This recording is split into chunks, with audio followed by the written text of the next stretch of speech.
ಇಲ್ಲ ರೊಕ್ಕ ಹೋಗ್ಯಾವ ಸಾರ್ ಅಂತಂದ್ APMC ಕೈ ಮುಗಿದು ನಮ್ಮ ಮಾವನವ್ರು ಕೈ ಮುಗಿದು ಸಾರ್ ಹೆಂಡ್ರ ಮಕ್ಳು ಎಣ್ಣೆ ಕುಡಿಯೋತ್ತಾಗೈತೆ ಸರ್ ಅಂತಂದ್ರ ಆಗ್ತಾಳೋ ಇದನ್ನ ವಾರ ಬಿಟ್ಟು ಬಂದ್ಬಿಟ್ಟು ಇಸ್ಕೊಡ್ತಂತ ಇದ್ರು. ವಾರ ಬಿಟ್ಟು ಮತ್ತೆ ಬಂದು ಅಲ್ಲಿದ್ದ ಬಂದ್ರು ಹೆಂಡ್ರ ಮಕ್ಳು ಬಂದು ಅವ್ನು ಮಾಲ್ ತಾಂಡನ ಮತ್ತೆ ಹೋದ್ನಪ್ಪ ಅಂದ್ರ ಕಾಲ ಮೇಲೆ ಕಾಲ ಅವನು ಹಾಕೊಂಡು ಕುಂತ್ಕೊಂಡು ಇವನು ಸಾರ್ ಒಂದು ಹೆಣ್ಮಗಳು ಸಾರ್ ಉಡಕ್ಕೆ ಹಾಕ್ರಿ ಸಾರ್ ನೀನು ರೊಕ್ಕ ಕೊಟ್ಟ ನನಗೆ ಉಡಕ್ಕೆ ಹಾಕ್ರಿ ನೀನೊಂದು ಅಣ್ಣದಂಗ ಅಂತಂದ ಶರಗೊಡ್ಡಿ ಕೇಳಿದ್ರು ಕೂಡ ಅವನಿಗೆ ಅಂತ ಕಣ್ಣ ಬಂದಿಲ್ಲ ಅಂದ್ರ ಅಂತನ್ನ APMC ಒಳಗ ಇಟ್ಕೊಂಡು ಅಂಗಡಿ ಕೊಡ್ಬೋದು ತಪ್ಪಲ್ಲ? ಯಾರು ತಪ್ಪು?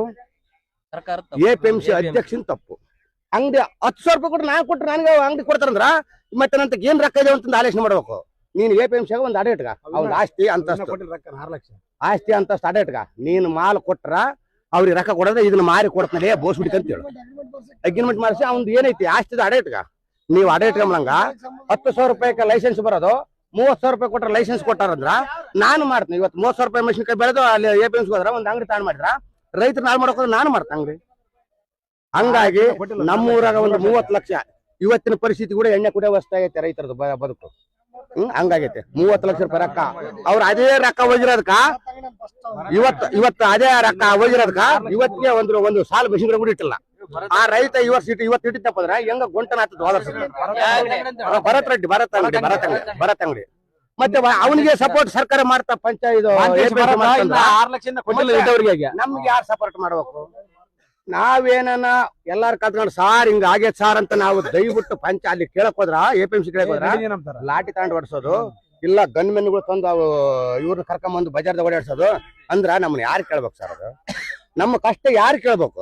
ಇಲ್ಲ ಮೀಟರ್ ಬಂದ್ರ ಅಂತ ಹೇಳಿ ನಾವು ಮುಗುಳಿ ಬಾಯಿ ಮುಚ್ಕೊಂಡು ಹೆಂಗ ಮುಗಿದ ಹಂಗ ತೂಕ ಹಾಕ್ರಿ ಸರ್ ರೊಕ್ಕ ಕೊಡ್ತಾರೆ ವಾರ ಬಿಟ್ಟು ಕೊಡ್ತೀನಿ ನಿನ್ಗೆ ಏನ್ ಖರ್ಚು ಬೇಕಾ ತಗ ಒಂದ್ 5,000 ತಂಡೆ ನಡಿ ಅಂತಾರ. ಅದ್ ರೊಕ್ಕ ವಾರ ಬಿಟ್ಟು ಹಾಕ್ತಾರ ಅವ್ರು ಪೊಲೀಸರು ತಿರ್ಗಾಡ್ತಾರಲ್ಲ ಅವ್ರನ್ನ ಇಸ್ಕೊಡ್ತಾರ ನಿನ್ನ ಅಂಗಡಿ ಯಾರ್ಯಾರು ಬಂದಿರಲಿ ನಾವು ಗನ್ ಮೇಲೆ ಹಿಡ್ಕೊಂಡು ತಿರ್ಗಾಡಿದ್ರ ಒಳಗ್ ಕುತ್ಕೊಂಡಿದ್ರ ಅವ್ರು ನಿನ್ಗೆ ಏನ್ ಹಾಕಿಯೋ ಏನ್ ರೇಟ್ ಕೇಳಿಲ್ಲ ಅವ್ರು ಎದ್ರಿಕೊಂಡು ರೈತರು ಮತ್ತೆ ಅವ್ರಿಗೆ ರೊಕ್ಕ ಕೊಟ್ಟಿಲ್ಲ ಅಂತ ಅವ್ರೇನ ಕೇಳ್ತಾರ ಅಂದ್ರ ಎಲ್ಲಾರ ಕಲ್ತು ನಮ್ಮನ್ನ ಎದುರಿಸಿ ರೊಕ್ಕ ಮುನಿಗೋದ್ರ ಸುಂತಿಲ್ಲ ಅವ್ರು ನಾವು ಗಲಾಟೆ ಮಾಡಬಾರ್ದು ಯಾವನ್ನ ಕೇಳಬಾರ್ದು ನಾನು ಸೀರೆ ಸಜಾವಂತ ಕೂಡ ಕೇಳೋ ಪೋಷನ್ ಇಲ್ಲ. 20 ಜನ ಅರೆಸ್ಟ್ ಮಾಡ್ಕೊಳ್ತಾರ ಏನ್ ಮುಲಾಜಿಲ್ಲ ಅಲ್ಲ ಇವತ್ತಿನವರೆಗೆ ಜೈಲೇ ದುಡ್ಡು ಬಂದ್ ಹುಡುಗ ನಮ್ಮ ಹುಡುಗ ಜನ ನಮ್ ತಮ್ಮನ ಮಗ ಮತ್ತೆ ಏನು ಸರ್ ನಾವೇನು ಅವ್ರನ್ನೇನು ಕೊಲೆ ಮಾಡಕ್ ಹೋಗಿದ್ವಾ ಜಗಳ ಆಡಕ್ ಹೋಗಿದ್ವಾ ಇಲ್ಲ ಅವ್ರನ್ನ ದೊರಡೆ ಮಾಡಕ್ ಹೋಗಿದ್ವಾ? ನಮ್ಮ ಮಾಲು ನಮ್ಮ ರೊಕ್ಕ ಕೊಡಂತ ಕೇಳಿದ್ರ ಇಲ್ಲ ಸರ್ ನಮಗೆ ಈ ರೇಟಿಗೆ ನಡೆಯಕ್ಲಂತ ಅಂತ ಹೇಳಿ ಕೇಳಿದಕ್ಕನೇ ಇಷ್ಟು ತಪ್ಪ ಕೇಳಬಾರ್ದಾ? ಮತ್ತೆ ಇದು ಎಂತ ನ್ಯಾಯ ಸರ್? ಅದು ನಾವು ರೈತರು ಜೀವನ ಮಾಡಂಗಲ್ಲ ನಮಗೆ ಬೇರೆ ಬದುಕು ಬರಂಗಿಲ್ಲ. ನಾವು ಮಾಡ್ಬೇಕು ಅಯ್ಯಮ್ಮನಿಗೆ ಕೇಳ್ಬೇಕು ಅಯ್ಯಮ್ಮ ಕೊಡ್ತಾಳ.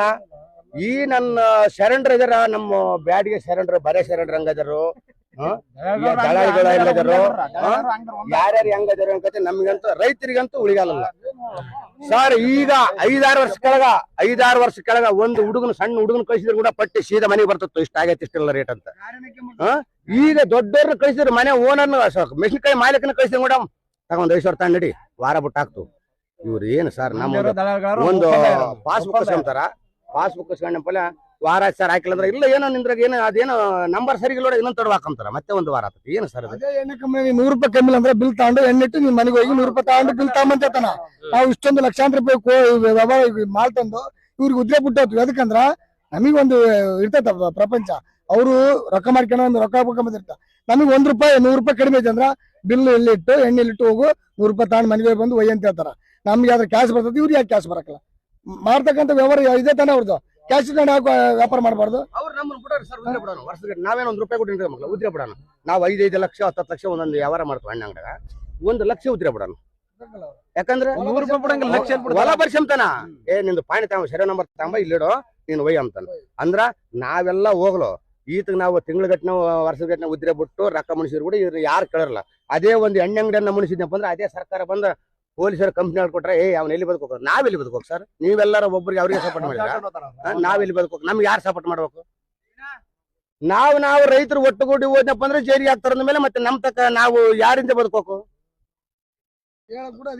ಅಂದ್ರೆ ರೈತ ಇರೋದ ಇದ್ರಾಗಿಲ್ಲ. ಏನ್ ಮಾಡ ರೈತರನ್ನ ಕೇಳೋ ಸಮಸ್ಯೆ ಕೇಳೋ ಪುಣ್ಯಾತ್ಮರು ನಮ್ಮ ರಾಜ್ಯದಾಗ ಇಲ್ಲ. ರೈತನ ಕಷ್ಟ ಹೆಂಗೈತಪ್ಪ ಹೆಂಗಲ್ಲ ಎದಕ್ಕಾಗಿ ಅವನು ಈ ರೇಟ್ ಬೇಡ ಒಂದೇ ರೇಟ್ ಹಾಕಂತ ಅಂಬಕ್ಲು ಸರ್. ಕಾಯಿ ಮೇಲೆ ಹಾಕೋಕ ಒಳ್ಳೆ ಕಾಯಿನ 1 ರೂಪಾಯಿ ಮೇಲೆ ಇರ್ತೈತೆ ಕೆಟ್ಟ ಕಾಯಿ ಹೆಂಗಿರ್ತ ಅವ್ನು ಬರ್ದನಪ್ಪ ಬಿಡಿ ಪಟ್ಟಿಲಿ ಆಗೈತೆ ಅದು ಯಾವ ಪಟ್ಟಿಲಿ ಆಗೈತೆ ಅಂತ ನಾವೇ ನೋಡಿವ ಅವ್ರನ್ನ ಒಂದ್ ರೂಪಾಯಿ ಕೂಡ ಇಲ್ಲ, ಕೊಟ್ರ ಕೊಡೋ ಇಲ್ಲದ್ರ ಬಿಡು. ನಾವ್ 12 ಗಂಟೆ ತನಕ ಅದಕ್ಕಾಗಿ- ನಿಂತು ನಿಂತು ನಿಂತು ತೂಕ ಹಾಕಿ ಸುಮ್ನೆ ಮುಚ್ಚನ್ ಮನೆಗೆ ಹೋಗ್ಬೇಕು ಸರ್ ನಾವು ಆ ಟೈಮ್ನಾಗ. ಯಾಕಂದ್ರೆ ಗೊತ್ತಾಗ್ಬಿಡುತ್ತೆ ನಮ್ಗೆ ಹೋಗಕ್ಕ. ಅವ್ರು ಹೆಂಗಿದ್ರು ನಿಗಾ ಮಾಡಿರ್ತಾರ, 12 ಗಂಟೆ ತನಕ ನೂರ್ತಾರ, ಬೆಳಗ್ಗೆ ತೂಕ ಹಾಕಿ ಹೋಗ್ತಾರಂತೆ ಅವ್ರ ನಿಗಾ ಅವ್ರಿಗೆ. ಆಮೇಲೆ 12 ಗಂಟೆ ತನಕ ನಿಂತು ತೂಕ ಹಾಕಿ ನಾವು ಇದ್ದಲ್ಲ ಉಳ್ಸ್ಕೊಂಡು ಹೋಗ್ಬೇಕು. ಆ ನಮ್ಮ ಮನೆ ಆಗೈತೆ ನಮ್ದು. ಇದಿಷ್ಟು ಕೇಳಿದ್ರಲ್ಲ, ಇದಿಷ್ಟು ರೈತರ ಕಷ್ಟಗಳೆಲ್ಲ ಹೇಳ್ಕೊಂಡ್ರ. ಇದನ್ನ ವಿಡಿಯೋ ನೋಡಿದ್ರೆ ಯಾರು ಇದನ್ನ ಸಾಲ್ವ್ ಮಾಡ್ತಾರೋ ಬಿಡ್ತಾರೋ ಗೊತ್ತಿಲ್ಲ. ಸರ್ಕಾರಕ್ಕೆ ಇಷ್ಟೇ ಮನವಿ, ರೈತರು ದೇಶದ ಬೆನ್ನೆಲುಬು ಅಂತ ಹೇಳ್ತಾರ. ಅಂದ್ರೆ ಬೆನ್ನೆಲುಬಾಗಿ ನಿಂತಿರೋ ರೈತರಿಗೆ ನಿಂತ ಶಕ್ತಿ ಇಲ್ದಂಗ್ ಮಾಡಿದಾರ. ಯಾಕಂದ್ರ ನಮ್ಮ ರೈತರು ಪ್ರತಿಯೊಂದ್ರಲ್ಲೂ ಏನೋ ಒಂದು ಖರ್ಚು ಮಾಡ್ಲು ಜಾಸ್ತಿ ಬೆಲೆ ಹಾಕ್ತಾರ. ಬಟ್ ರೈತ ಬೆಳೆದಂತ ಬೆಳೆಗೆ ಒಂದು ಕನಿಷ್ಠ ನಿರ್ಧಾರವಾದ ಬೆಲೆ ಇಲ್ಲ. ಅದರಿಂದ ಏನಾಗ್ತಾರಪ್ಪ ಅಂದ್ರೆ ಇವತ್ತು ರೈತ ಹೆಂಡತಿ ಮಕ್ಕಳನ್ನ ಸಾಕೋದು ಕೂಡ ಕಷ್ಟ ಆಗ್ಬಿಡತ್ತೆ.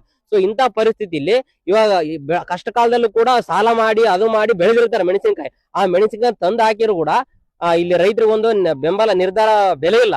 ಆ ಬೆಲೆ ಇಲ್ಲ. ಮತ್ತೆ ಹೋದ್ರು ಮತ್ತೆ ಒಂದ್ ವಾರ ಬಿಟ್ಟು ಅಕೌಂಟ್ಗೆ ಹಾಕ್ತಾರ. ಅದ್ರದ್ದು 5 ಲಕ್ಷ ರೂಪಾಯಿ ಆಗಿರುತ್ತ. 5 ಲಕ್ಷ ರೂಪಾಯಿ ವಾರಕ್ಕೆ ಬಡ್ಡಿ ಎಷ್ಟ ಆಗ್ತಾ ಅದನ್ನು ಕೂಡ ಲೆಕ್ಕ ಮಾಡಿ ಜೀವನ ಮಾಡಂತ ರೈತರು ಇರ್ತಾರ. ಅಂತ ರೈತರು ಕೂಡ ಉಳಿಸ್ಬೇಕು. 30 ಲಕ್ಷ ಬಂದಿಲ್ಲ ಸರ್, ಹೇಳ್ರಿ ಸರ್ ನೀವು. ಎಕ್ಸಾಂಪಲ್ ಹೋದ ವರ್ಷ ಆ ಕಡೆ ವರ್ಷ 3 ವರ್ಷದ ಕೆಳಗಡೆ ಭರತ್ ಅಂಗಡಿ ಅಂತಾರ 30 ಲಕ್ಷ ರೂಪಾಯಿ ರೈತರಿಗೆ ನಮ್ಮೂರವರಿಗೆ ಕೊಡ್ಬೇಕು. ಬಾದ್ನಟ್ಟಿ ಗ್ರಾಮದವರಿಗೆ 30 ಲಕ್ಷ ರೂಪಾಯಿ ಕೊಡ್ಬೇಕು. ಇದುವರೆಗೂ ಕೊಟ್ಟಿಲ್ಲ. ಹೋಗಿ ಅಲ್ಲಿ ಕೇಳಿದ್ರೆ ಏನಂತಾರ ಕೊಡ್ತೀವಿ ಅಂತ ಹೇಳ್ತಾರೆ. ಇದಕ್ಕೆ ಯಾರು ಹೊಣೆ? 30 ಲಕ್ಷ ರೂಪಾಯಿ ಯಾರು ಸರ್ಕಾರ ಕೊಡುತ್ತಾ ಇದಕ್ಕ? ಹೇಳ್ರಿ ನೀವ್ ಹೇಳ್ರಿ, ರೈತರು ಹೆಂಗ್ ಸಾಕ್ಬೇಕು ಆ 30 ಲಕ್ಷ ರೂಪಾಯಿ? ಮತ್ತೆ ಅಂತವ್ರನ್ನ ಅಂದ್ರ ಇದಕ್ ಶ್ಯೂರಿಟಿ ಇಲ್ದವ್ರ ರೈತರ APMC ಅಲ್ಲಿ ಯಾವ ರೀತಿ ಅವ್ರನ್ನ ಅಂಗಡಿ ಮಾಡಕ್ ಬಿಟ್ಟಾರ? ಇದೆಲ್ಲ ಯಾರು ಕೇಳ್ಬೇಕು? ರೈತರು ಕೇಳ್ಬೇಕು. ರೈತರು ಕೇಳಿದ್ರೆ ಅಂದ್ರೆ ರೈತರೇ ಲಾಠಿ ಚಾರ್ಜ್ ಮಾಡಿಸೋದು, ಒಳಗಡೆ ಹಾಕೋದು ಮಾಡ್ತಾರ. ಇದಕ್ಕೆಲ್ಲ ಯಾರು ಹೊಣೆ? ಸರ್ಕಾರನೇ ಹೊಣೆ ಆಗ್ಬೇಕು. ಯಾಕಂದ್ರೆ ರೈತರ ಕಷ್ಟ, ನಾವ್ ರೈತರಿದ್ರೇನೆ ಸರ್ಕಾರ ದೇಶದ ಬೆನ್ನೆಲುಬು ಅಂತ ಹೇಳ್ತಾರ. ಅದಕ್ಕೆ ಬೆನ್ನೆಲುಬಿಗೆ ಒಂದು ಅರ್ಥ, ಒಂದು ವಾಕ್ಯ ಕೂಡ ಇಲ್ಲ. ಸುಮ್ನೆ ಅದು ಘೋಷಣೆ ಮಾಡ್ತಾರ ಅಷ್ಟೇ. ರೈತ ದೇಶದ ಬೆನ್ನೆಲುಬು ಅಂತ ಮೊದ್ಲೆಲ್ಲ ಘೋಷಣೆ ಮಾಡ್ಯಾರ. ಅದನ್ನ ಹೇಳ್ಕೊಂತ ಬರ್ತಾರ. ರೈತರಿಗೆ ಒಂದು ಉಪಯೋಗವಾದ ಕೆಲಸ ಇವತ್ತಿಗೂ ಯಾರು ಮಾಡಿಲ್ಲ. ನಾವು ರೈತರು ಕಷ್ಟಪಟ್ಟು ಬೆಳಿತೀವಿ, ಬೆಳೆನ ತಂದು ಇಲ್ಲಿ ಮಾರ್ಕೆಟ್ ಹಾಕಿದಾಗ ಮಾರ್ಕೆಟ್ ಇಂದ ಒಂದು ವರ್ಷ ಹೊಲದಲ್ಲಿ ಎಷ್ಟು ಕಷ್ಟಪಟ್ಟಿರ್ತೀವಿ ಗೊತ್ತಿರೋದಿಲ್ಲ ಇವ್ರಿಗೆ. ಒಂದು ವಾರದ ಅಷ್ಟು ಕಷ್ಟ ಕೊಟ್ಬಿಡ್ತಾರ ನಮ್ಗೆ ಇಲ್ಲಿ. ಸೊ ಇದೇ ಉದ್ದೇಶಕ್ಕೋಸ್ಕರ ನೋಡಿದ್ರಲ್ಲ ರೈತರು ಎಷ್ಟೆಷ್ಟು ತಮ್ಮ ನೋವುಗಳನ್ನ ಕಷ್ಟಗಳನ್ನ ಹೇಳ್ಕೊಂಡಿದ್ರೆ. ಇದನ್ನ ನೋಡಿದ್ರಲ್ಲ, ಸ್ವಲ್ಪ ನಮಗೆ ರೈತರಿಗೆ ಒಳ್ಳೇದ್ ಮಾಡ್ಲಾ ಅಂತ ಕೇಳ್ತಾ ಇವತ್ತಿನ ವಿಡಿಯೋನ ಮುಗಿಸ್ತಾ ಇದ್ದೇನೆ. ದಯವಿಟ್ಟು ವಿಡಿಯೋ ಇಷ್ಟ ಇದ್ರೆ ವಿಡಿಯೋಗೊಂದು ಲೈಕ್ ಮಾಡಿ, ಆಗೋ ಮರೆಯದೆ ನಮ್ಮ ಪೇಜ್ಗೆ ಫಾಲೋ ಮಾಡಿ. ಧನ್ಯವಾದಗಳು.